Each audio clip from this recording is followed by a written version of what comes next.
What if everything about self-improvement you've learned is actually hurting you? We've built an entire industry around the belief that we're fundamentally broken, relentlessly repairing ourselves as if we're defective instruments. Yet here's the revolutionary reality. The central assumption that you need improvement is the only real flaw. Picture a wave in the ocean instantly gaining consciousness and stressing because it's not stable like a rock. Because it continuously transforms form, the wave would seek to correct itself and become more solid. How nonsensical would that seem? Yet this is precisely what we humans do daily. The wave is already flawless in its nature, but we've convinced ourselves that we're flawed projects requiring constant renovation. We've been handed a backward narrative. You have problems needing solving, and parts demanding betterment, and if you effort intensely enough and identify the correct strategy, you can eventually fix yourself and become who you're meant to be. This story is so integrated into our civilization that we barely examine it. We embrace our position as eternal projects under construction, but what if this core belief is wholly upside down? Here's something outrageous. You were never imperfect, never incomplete, never a problem needing solution. The only thing requiring repair is the belief that you need repairing. Contemplate the natural realm.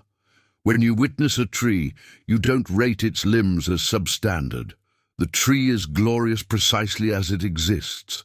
It matures and answers to its habitat, but doesn't schedule assemblies about personal enhancement. We humans have developed this capacity to become our own critics and project managers. We peer in the mirror and notice a repair project demanding work. Trees gain wisdom too, discovering which direction to grow toward light, how to sink roots deeper. But trees don't torture themselves about inadequate height. They react naturally to what existence presents. The divergence is trees rely on their nature, while we've learned to question ours. We've been conditioned to believe our impulses are suspect, our responses probably wrong, so we construct an internal overseer judging everything we undertake. Am I delivering enough results? Am I improving at the proper rate? It's wearying, like maintaining a demanding overseer in your consciousness, constantly discovering you deficient. But this supervisor isn't you. It's absorbed judgments, absorbed standards from parents, mentors, and society. You've incorporated a board making you feel eternally deficient. But who witnesses this counsel? Who perceives these criticisms? Something in you watches this drama without being caught up. That element is your true nature. You're not the beliefs about yourself. You are the awareness in which all this appears like climate conditions across sky. The sky is never hurt by meteorological events. Storms come and go, but the sky remains vast. In the same way, ideas of inadequacy arrive and leave, yet your fundamental nature stays pristine. You can transform and develop without the narrative that you're essentially damaged. Watch little ones discovering how to walk. They tumble continuously. Do they generate tales about being defective? No. They stand and retry because walking seems entertaining. Learning takes place instinctively, playfully, without self-assessment. Two methods of transformation exist. One assumes you're broken, like a technician servicing a malfunctioning engine. The other realizes you're already perfect, like a gardener trusting natural growth. The technician strives while the gardener joins forces with nature. Most development approaches are mechanical. We deal with ourselves like systems requiring improved coding. Yet what if you're more like a garden with organic wisdom? When you trust this intelligence, you discontinue fighting against yourself. Instead of forcing yourself into molds, you let your configuration appear.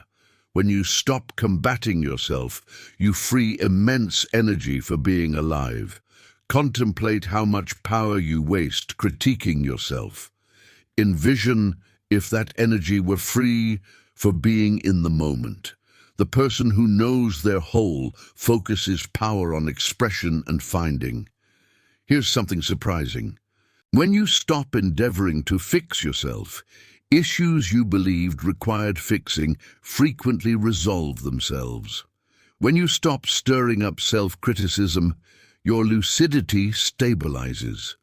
A great deal of what we believe is broken results from attempts to fix what was never imperfect.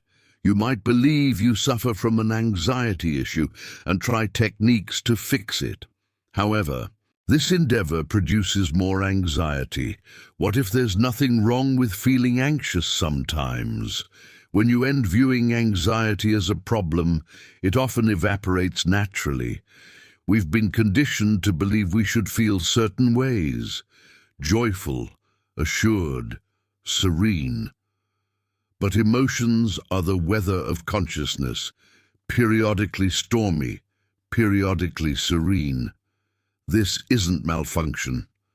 This same reality applies to characteristics we regard as defects. Maybe you're quiet in a culture honoring extroversion. Rather than adjusting these qualities, recognize them as your unique addition. Oak trees don't endeavor to become pines. Rivers don't regret not being mountains. When you embrace your nature totally, something miraculous takes place. You cease squandering vitality, pretending to be what you aren't.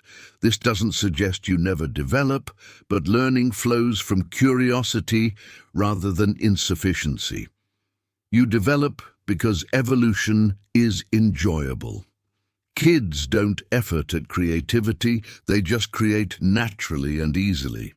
We acquired the habit of mistrusting organic intelligence. We've transformed our internal existence into a business with evaluations. However, your authentic nature persists, waiting for you to recall you were never broken from the beginning. Here's a contradiction. The harder you strive to enhance yourself, the more you reinforce needing improvement. But when you recognize you were never broken, improvement happens naturally, effortlessly. When you believe in your essence, expansion happens like flowers unfolding, magnificently in their own time. This isn't resignation, but trust in the knowledge that makes your heart beat. So here's a challenge. Undertake an experiment. For one day, discontinue attempting to mend yourself. Treat that day as a present to accept. Face feelings without transforming them. Notice thoughts without judging. Treat yourself like a good friend, with kindness, patience, and humor. You may find you're magnificent precisely as you are. This is the profound truth. You were never broken. You're already whole, already perfect, already sufficient. You're not apart from life. You are existence manifesting as a human, and existence is jubilation. We're all ripples on the same ocean, each individual, each complete, each transient. When you grasp this as living reality, you can at last settle into being yourself. Who you genuinely are is more stunning than who you think you should be. You don't require becoming closer to life because you are life playing at being you. The wave is the ocean pretending to be individual. If this message touched something within you, I cordially invite you to subscribe to the channel, follow for more material that questions mainstream thinking about individual growth and self-betterment, and write a comment below with the word whole to let me know you're ready to accept your complete whole self exactly as you are right now.